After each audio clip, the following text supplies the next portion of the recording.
La Sílvia amb aquest llibre ens proposa 13 històries diferents, un joc de gèneres literaris.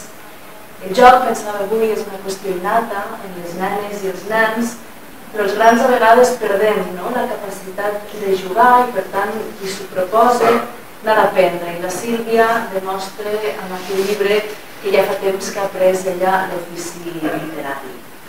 En general, a la colònia hidràulica hi ha 3 contes, són contes curts, alguns força curts però molt contundents, justament a més perquè la Sílvia aconsegueix la mida justa, ni més ni menys, és allò.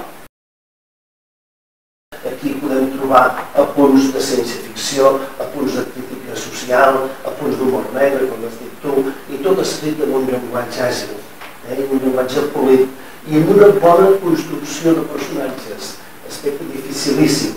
I quan dic construcció de personatges no em refereixo a descripcions físiques, sinó psíquiques. Bones descripcions, bona construcció de l'aspecte psíquic del personatge.